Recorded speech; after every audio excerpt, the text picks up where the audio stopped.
Good evening, Facebook world and powerful parents. Welcome. Going to be talking about how to raise an entrepreneur tonight. I know a few of you will be excited about this topic. I ran a workshop in Adelaide on this one day and there was overwhelming feedback. So I thought instead of delaying it to a few weeks down the track, we might talk about it tonight because there's some incredible principles that if you apply immediately in your family, you will literally be planting seeds to raise an entrepreneur that immediately. Hello there, Dean. Welcome to tonight's broadcast. Great to have you. Hello there, Heath Harris. Great to see you here. Getting ready for when you have kids, huh? Nice to see you too, Dean. All right, I'm only going to wait about 30 seconds tonight, no more than 30 seconds. So if you've just joined, say hi, let me know you're here. Tell me where you're from. Hello, Diane. Lovely lady. Tell me where you're from. I want to know what state or what country, what city, wherever it is you're from. I love knowing, how far this message is reaching and where the crowd all come in from. Hello there, Miss Jamie. Can't wait to talk to you in the morning. Okay, I'm going to get started. Anyone who's missed us live, they can catch the replay. So, how to raise an entrepreneur. I'm just going to go through a couple of tips. I do a workshop on this and it takes, an hour to an hour and a half to get through the whole entire topic thoroughly. But hey there, Kel. Let me give you just some really simple tips that you can use as of right now. No matter how old your children are, you can make this change right now. Hello there, Rob. It's so good to see your name. Okay, so here's what we do. Hey, Haley.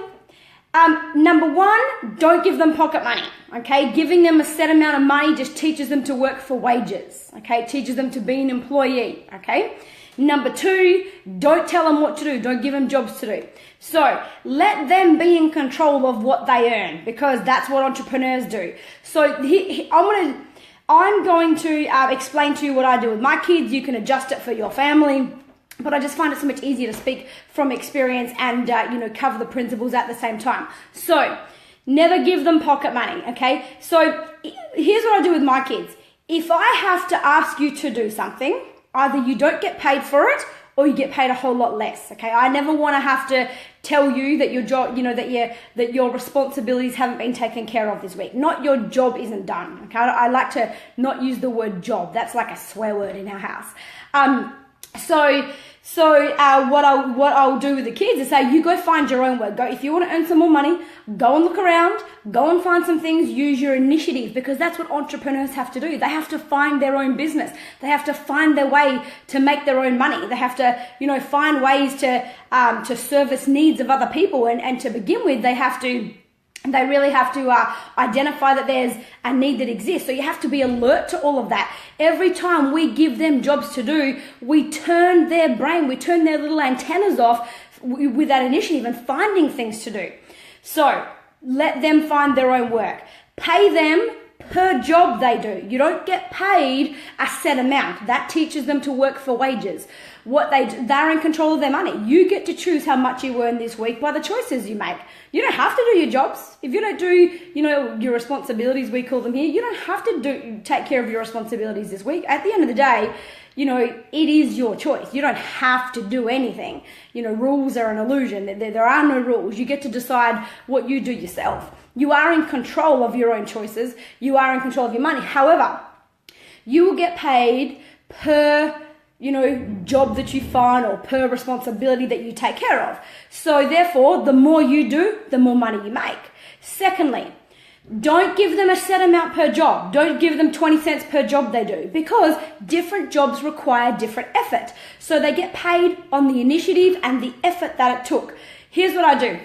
I then pay them extra to negotiate. So I'll say to them, right, go and find some jobs to do. Go and find some things that you think need being done, or create some work for yourself. Maybe I don't believe that the washing really needs to be done right now. There'd only be half a load. But you can come to me and go, you know what, Mum, I'm going to do the washing, and I might say, well, no, there's only half a load there. It doesn't really need to be done yet. And you then need to negotiate with me and justify why you believe it needs to be done right now and how willing you are to do that, etc., etc.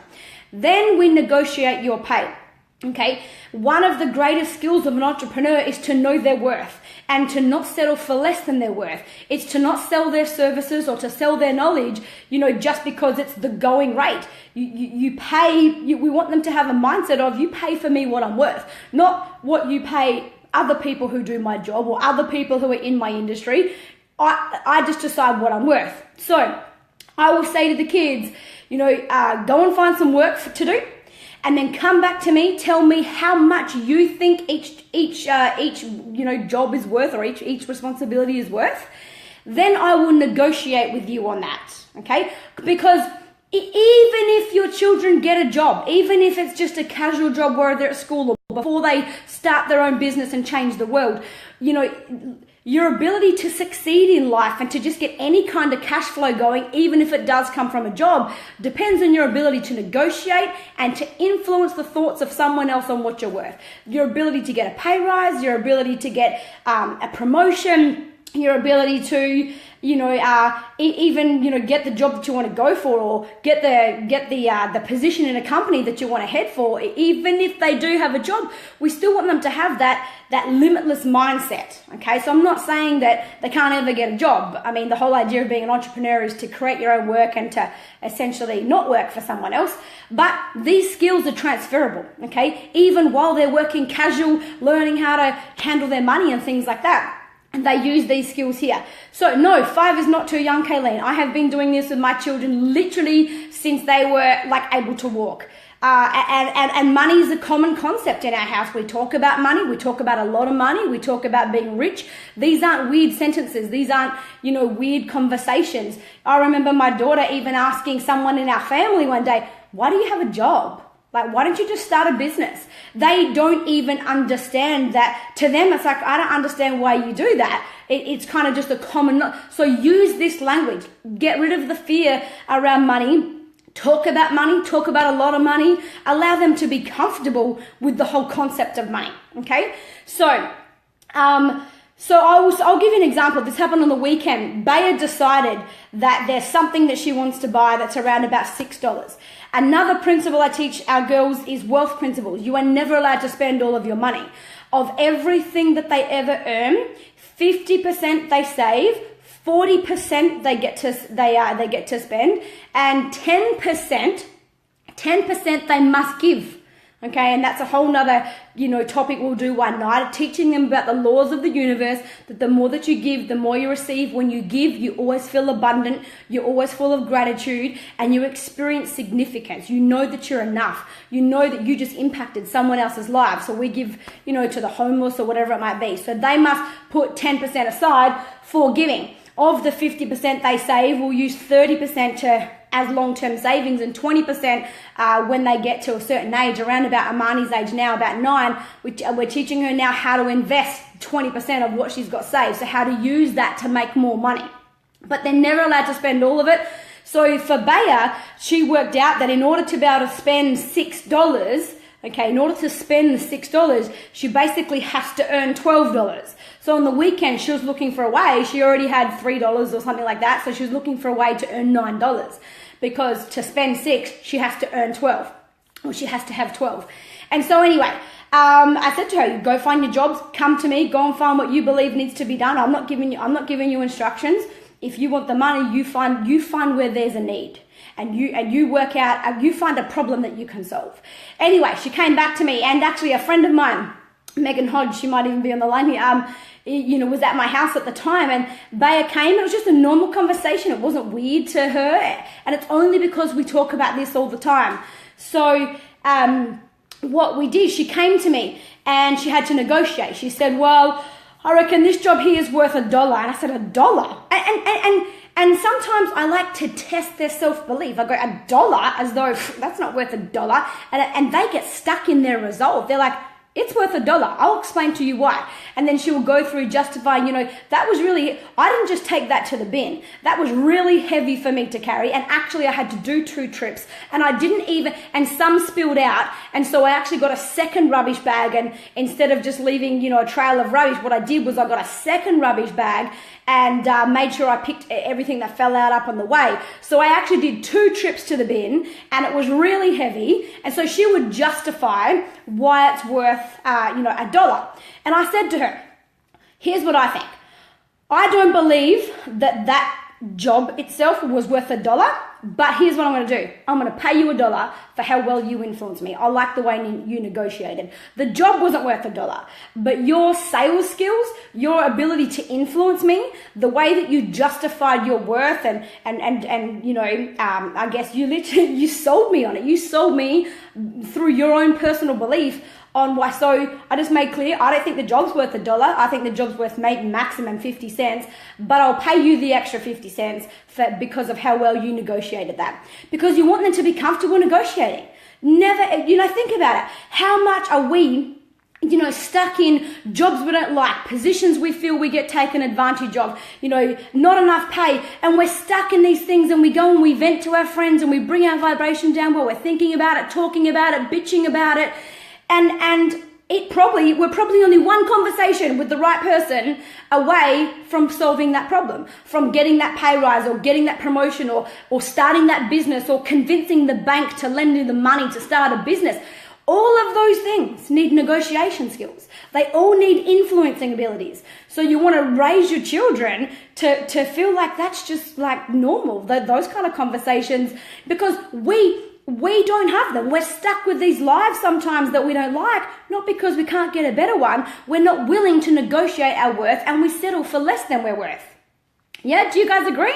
Hit the love button if you agree with that, yeah? And so we want to bring all these skills into our children, make it common knowledge. I remember one day, this is back, so this is my eldest child. She was, I reckon she was 5.5, 6. She kind of just started school or something. I remember. Anyway, long story short, she was, looking to, earn some money on this weekend, and she came, and we had a Great Dane, a dog, like one of those massive horse dogs at the time. And she came in and she said to me, "Mum, I found a way to earn $3 by doing just one job." Okay. Now, normally I pay them 20 cents to 50 cents, per job they do. Anyway, she says, "I found a way to get paid $3 without having to do like 10 jobs. I can do one job." And I'm like, "Oh, this is gone." Now, isn't that amazing to begin with? But I said, "Oh, okay, I'm open to this conversation. Tell me what and why." She said, now, by the way, I've never asked my children to do this, but she found it and I allowed her. She said, "I will pick up the dog poo. I went outside and there are 4 dog poos outside and I will pick them up." I said, "Okay, so 4 dog poos, probably going to take you maybe 30 seconds each, so it's 2 minutes worth of work. How is that worth $3? Yeah, it's not a good job to do, but you've inflated your prices, tenfold what I pay you normally. So how is it worth 10 times what you would normally get paid for anything else? I want you to justify that to me." She said to me, "Well, because number 1, it is the worst job in the whole house to do. Number 2, Prada's a really big dog, so she has really big poos. Number 3, it's a really hot day outside, so it will take me so much more effort to do it today than it would any other day." And I was just like, oh, even the fact that at 5 years old, her brain had processed that. She saw opportunity in a, pardon the pun, but in a shitty scenario. She saw opportunity where anyone else would steer away from that. "I don't like that. See what we don't like about it. It's hot. It's stinky." She saw opportunity. She saw a way to earn what would normally be a week's worth of income for her doing one thing that would take her 2 minutes. So, and I wanted to reward that. What gets rewarded gets repeated with our children. So I wanted to reward that thinking, that level of thinking. And I said to her that day, "Do you know what? I agree with you. The job is, all those things you said, it's the worst job and it's a stinky job, it is a hot day. So for all of those things, I'll pay you $3. You really have convinced me, and I do agree with you that it's worth $3. And I said to her, "But here's what I'm going to do. I'm going to pay you $5 for that. $3 because it's worth $2 for her. You high-fived her." And then I gave her third-party validation on that. So that night, when her dad came home from work, I knew she was listening, and I purposely did this, and I told him about it as though I didn't know she was listening. "Hey, Greg, oh my gosh, you should have seen how amazing Amani was today. Gosh, that girl, she's going to change the world, that girl." So she's overhearing me say these things. And the thing, guys. The words we speak to our children or we speak around our children, the words they hear us speak become their inner voice. We train their inner voice by what we say, not just directly to them, but also around them. And so she started thinking, oh, I'm going to change the world. And oh my gosh, for those of you who know her, you know she damn right, outright, totally just, it's like a no-brainer. It's like, if you even say, wow, that's amazing, she's like, why is it amazing? I'm just going to change the world. Like, I don't understand why that's so good. Like, it's just normal thinking. And this is what we want to do, create entrepreneurs, okay? We don't want them to think that this is amazing. We want them to be so common, these thoughts and this way of thinking to be so common. It's just mainstream thinking. It's just normal. Yeah, like the way that we think right now and the way that our children get taught to think in schools and everything needs to not be normal, and this thinking up here, it needs to be, this thinking needs to be the normal, and the thinking they get taught by society needs to be like low level stuff to the point where it bores them to the point they don't even tune into it. All right, so that is my lesson on just very quickly, like I said, how to raise an entrepreneur. If you live in Adelaide, I will be doing a parenting workshop. Stay tuned for that. I'm about to release the date. It will be in April. I'll be running them around every 4 months, different topics. We won't cover the same topic for 12 months, so make sure you get to it if you can. And it is something I have intentions of going around the country for, particularly to WA and to Queensland. I'm open to going anywhere, but in that workshop, one whole topic will be dedicated and workshopped and brainstormed and helping you put together a plan of, even affirmations and little things you can do to create an environment that gives subliminal message and programs their subconscious mind to think this way, and also programs your subconscious mind to parent this way. Because I understand we can only teach what we've learned. And so our autopilot systems has us talking like our parents, and we sound like our mothers and our fathers. But that cycle has to be broken. Somebody, somewhere in the family tree has to be conscious enough to break those cycles, to break those limiting beliefs, those limiting thought patterns, and to create an entrepreneur that just breaks free of all of that baggage, all of that thought baggage that got passed down through generations. It's like a generational legacy to live small, timid, limited lives. And so I'm all about, hey there, Hayley, you're in for the WA workshop. Awesome. Yeah, we'll start rounding people up. So that's my message. So let me just recap.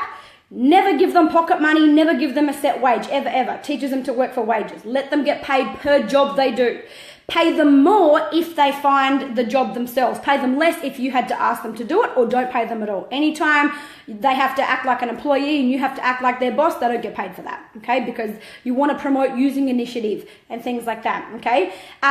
Never pay the same amount for every job. Not 20 cents per job, 50 cents per job. Every job requires different effort. Think about it. Every business gets a different return. Every idea, every advancement in a business, we don't just come up with 10 ideas and get the same return for 10 things. Different things produce larger or smaller incomes, and we want them to learn that. That's how things work. You don't just put in any level of effort and get the same return. To get high returns, it requires higher investment, not just in capital, but investment of time and thought and emotion and effort. That's your investment. When you don't have capital, when you don't have money to invest, your investment is your time, your thoughts, your emotions, and your effort. So we want to teach them, if you want high returns, be prepared to make high investments, because small investments produce small returns.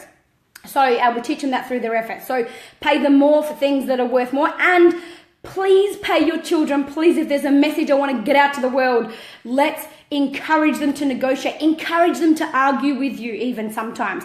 Let the environment hold space for them to feel safe to disagree with you, to not to be disrespectful towards you, but allow them space to disagree. Allow them space to say, I believe it can be done a better way. I believe it can be done a different way. And don't criticize them for that just because you've done it a certain way and it's a hassle to change things. And I know it can be an inconvenience, but not just with earning money, but in all scenarios.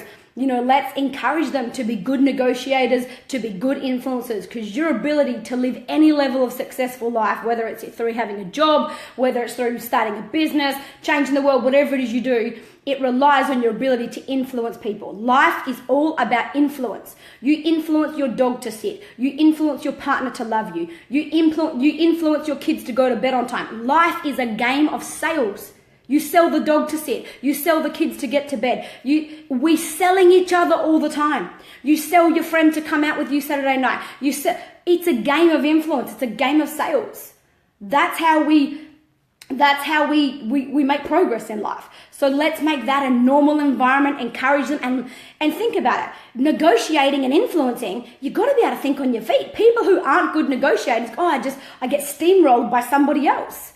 And you know why? Your brain hasn't been taught to think of things that fast. You have the stimulus in your brain, the synapses in your brain that go from your thoughts to your mouth and literally stimulate your ability to think of new ideas. They have to be trained. They have to be trained. If you've been taught to just do as you're told, to be seen and not be heard, and do not argue with me, and do not question me, and do not backchat me, you cannot expect to raise a strong, confident, bold, entrepreneurial adult when you raise a be quiet, do as you're told child. A be quiet, do as you're told, there's no room for your thoughts here, don't you argue, don't you backchat. That kind of parenting produces that kind of adult, produces an adult that shuts down the voice in their mind, that doesn't even hear their own voice anymore. They'll never speak up for themselves. Okay, so that's it. I've gone a bit too long tonight. I didn't really want to go this long. Lisa, in terms of coming to Mildura, if you can put a room of a minimum 30 people together for me, I'll come to Mildura. I'll go anywhere. I'll go anywhere in this country, depending on how far it is and what the costs are to travel there. Typically, it's a minimum of 50 people, given that Mildura is not far and my whole family come from there, and I can use it as a family trip as well. I'd be happy to come for 30 people in Mildura. But absolutely, this is just one of the topics that I teach. So if you don't already follow my Powerful Parenting group, I'm getting right back into all my blogging now after, some challenges I've been through with life lately. So not only on Facebook Lives on Tuesday night, but make sure you're following my Powerful Parenting Facebook group. If you haven't already, it's facebook.com/groups/Powerful Parenting. Come and join the group, and this kind of information will be shared there on a much more regular basis than once a week on live.